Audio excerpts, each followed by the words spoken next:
Cheers guys, always wanted to do one of these in fridge shots, so it's a dream come true.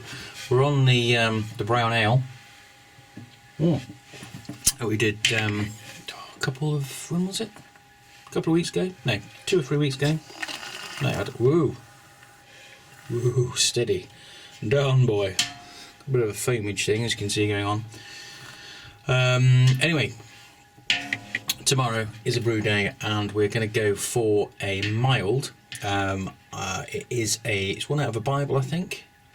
No, it's not. It's out of the Real Ale book, the Graham Wheeler one. So we're going to give that one a go tomorrow. Grains all weighed out. In fact, I'll show you in a minute. Grains all weighed out, water ready, so it's going to be textbook.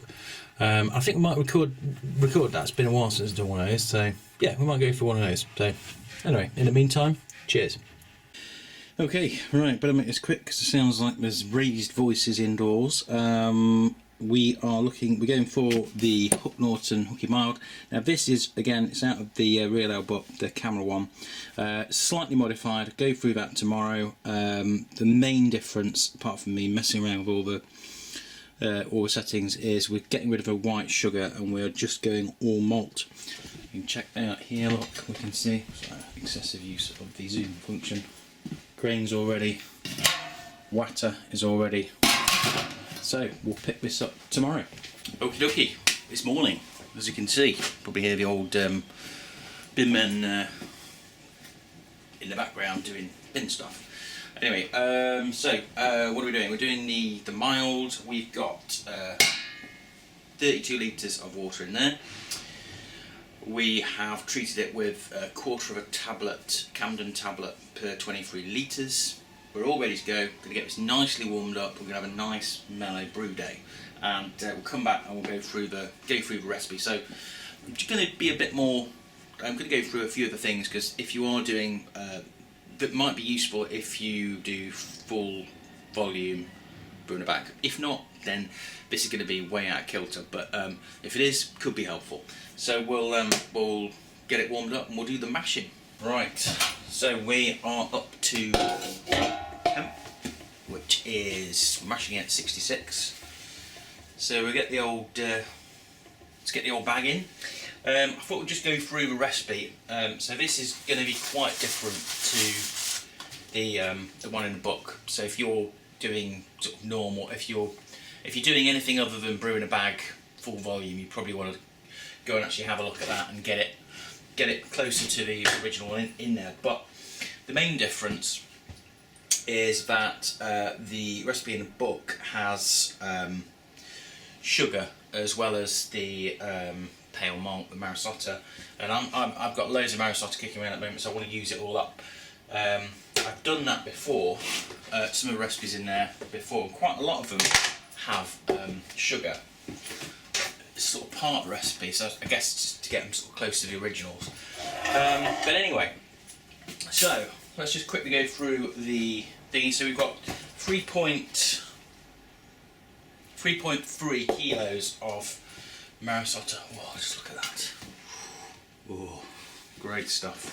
Actually, you can see the lovely layering there of all the bits and bobs. Right. Anyway, yeah. So 3.3 keys of Marisota. Then we've got some, you can see the crystal malt going in there, which I'll work out what we've got there. We've got black malt in there as well. We've got flaked maize in there, but also we've got, I'll give you the proper thingies of that, we've got some acidulated malt as well. Been struggling a bit with efficiency of late. I think I need to start doing things a bit properly and using a bit of acid in the mash. But I don't really like putting, acid in. I was like, wasp, freaked me out. No, it's not. Yeah, so it feels a bit weird. So yeah, got plenty of that, so I thought we'd use a bit of that. Okay, so we're going to put the rest of this in, get all that mashed in, and then, but other than that, it's pretty much the same as the recipe. I've adjusted the hops a little bit, we'll get onto that in a minute. Right, I shall mash in, and we'll come on to, well, we'll do the next bit in a bit. Let's have a look. 60. Oh, 66. Right, okay, let's get a lid on. Oh, it's looking good. It's looking good. Beautiful, beautiful. Let's see what temperature we got to.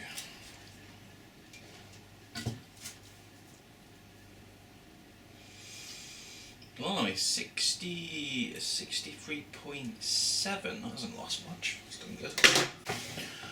Okay, well, bit of a mini breakthrough. For the first time in a long time, we have got the right starting gravity, 1036. So I'm a bit blown away by that. I reckon it's got to have been that acidulated malt, getting the pH quite lower. So I'm chuffed a bit with that. It's really thanks to Brewfather actually, because it's quite handy on here. I mean, if you might already know about this, but if you don't, it's a really handy feature. It tells you what the predicted pH will be. The other day I suddenly realised, hang on, it's, you know, this number's in red, so it's a high-tech kind of operation I run, and realised obviously if I can lower that, then I'll get the efficiency back. So chuffed a bit with that. Also,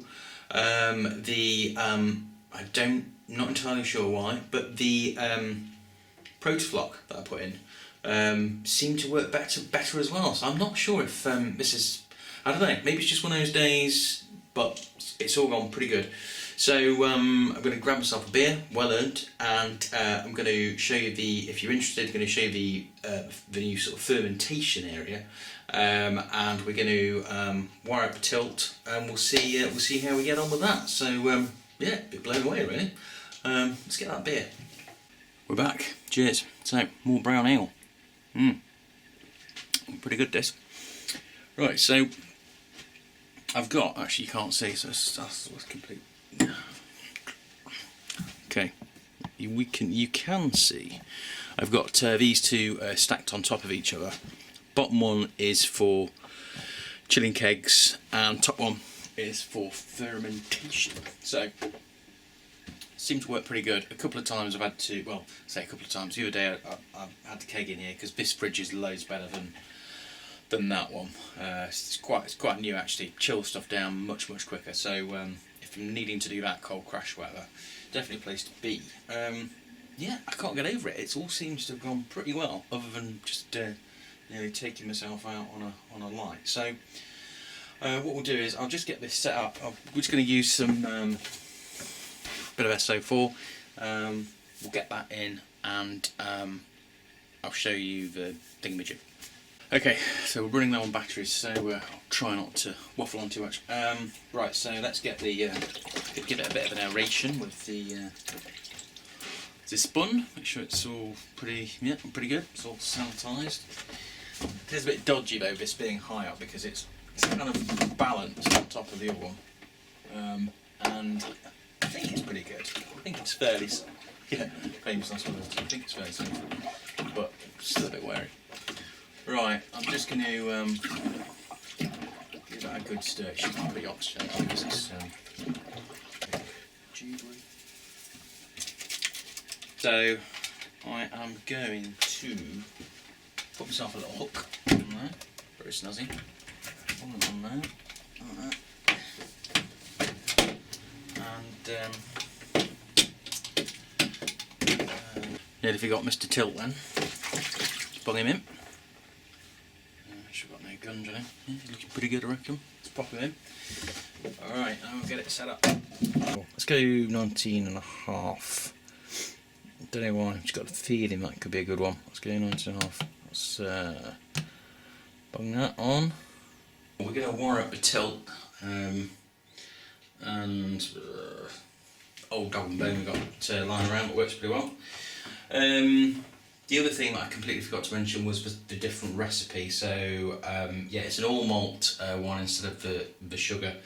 So I'll just go through that because I've got it on screen. So we've got 3.3 kilos of pale malt, 300 grams crystal, 180 of flake maize, 160 of the magic acidulated malt work to treat, and 78 grams black malt.